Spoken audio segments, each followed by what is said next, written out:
on passe à l'exercice numéro 3. Qu'est-ce qu'il me donne? Donc, il me donne un petit code, un petit script là. Il me demande d'écrire et exécuter un script qui réalise la même tâche que le script précédent, ça veut dire celui-là, en utilisant la boucle while.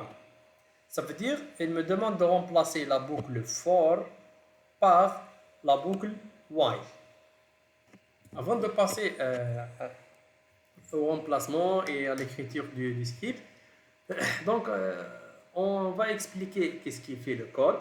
Donc on a réalisé déjà un code exemplaire comme ça dans le cours. Donc et j'ai un vecteur de 1, 2, 3, 4, 5, 6, de 6 éléments. J'ai un vecteur de 6 éléments. Il déclare une variable s est égale à 0, il empêche l'affichage. Et la boucle commence.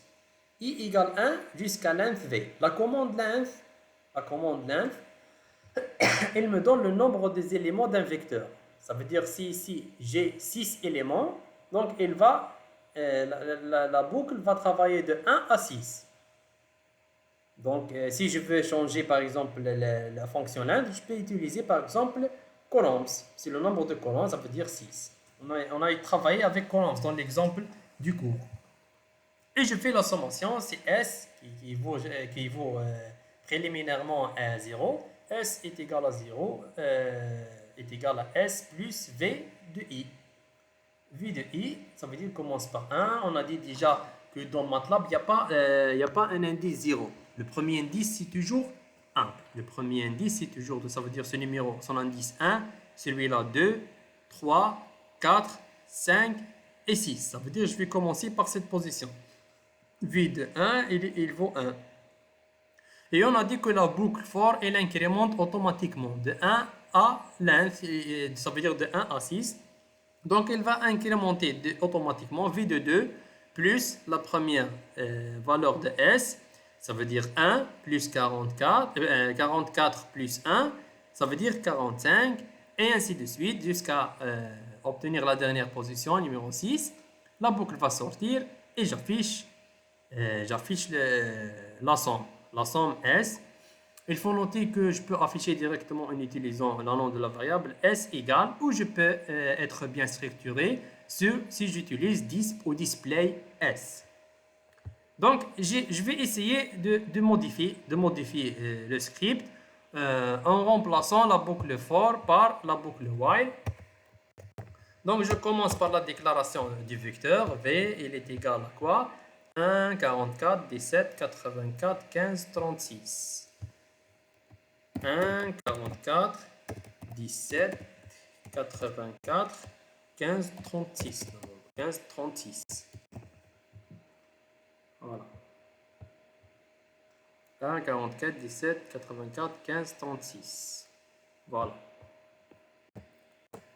J'empêche l'affichage parce que je n'ai pas besoin d'afficher le vecteur V normalement. Je vais créer la même chose, la variable S qui reçoit initialement 0. Et on commence par changer la variable, la boucle. Donc, while, c'est quoi la condition? C'est quoi la condition à faire maintenant ici? La condition, c'est que l'incrémentation ne dépasse pas le nombre de valeurs qui est égal à 6. Ça veut dire I inférieur normalement à 6. Donc, initialement, il faut déclarer I avec la variable while, I égale à 1. I égale à 1. Donc, while I est inférieur à 6, vous faites la sommation.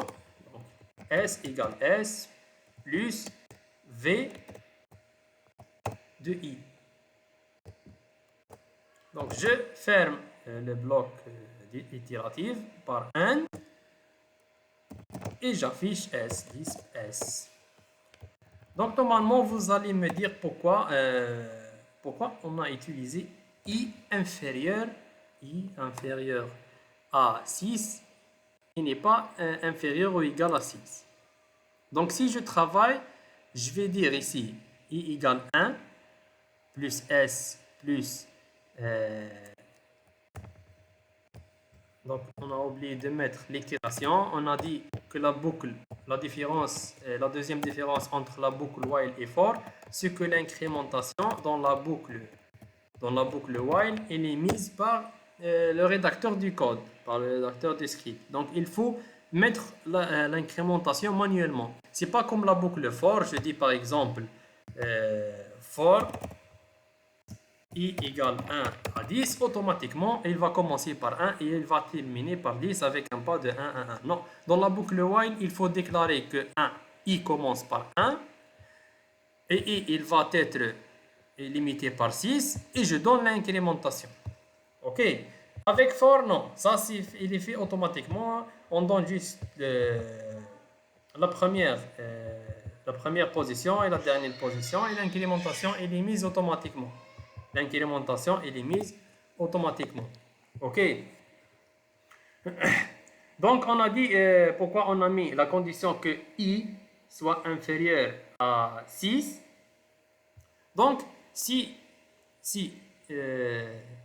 je suis dans la position, si je mets i est égal, i est inférieur ou égal à 6, donc je vais travailler par v de 6 plus 0 et je vais affecter, et plus s, et je vais affecter ça à s, et je passe à l'incrémentation qui va être 6 plus 1, ça veut dire 7, et ça veut dire que je passe hors vecteur, alors que je n'ai pas la position I7.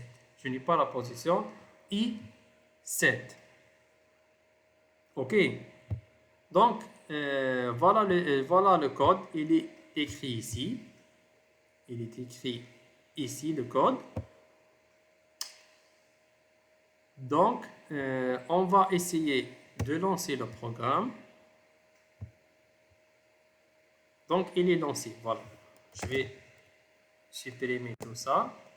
Je fais appel à exo3. Et voilà, il me donne la somme. Il me donne la somme S égale 161. Donc, je peux afficher le déroulement du programme. Et donc, j'enlève les points-virgules et je relance le programme. Donc, voilà comment le programme a déroulé. Donc, la première position, quand l'indice il a été égal à 1, donc la somme il vaut 1. Après, il commence à incrémenter la variable i, la variable d'incrémentation. Elle est devenue 2. Ça veut dire quoi? Elle est devenue 2. Ça veut dire qu'on est ici, 2. Ça veut dire 44 plus 1, elle vaut 45. Et on passe à i égale à 3. Ça veut dire quoi? Ça veut dire la position 3, 17. Ça veut dire 17 plus 45 affecté à S. Et ainsi de suite jusqu'à obtenir l'incrémentation numéro 6. Et j'obtiens la dernière valeur de la somme. J'obtiens la dernière valeur de la somme. Ok. Donc, il y a des cas où je peux utiliser la boucle for et la boucle while en même temps, en utilisant la condition de limitation de la boucle while. Et c'est ça. Donc, pour n'importe quelle question, vous pouvez la mentionner dans le forum.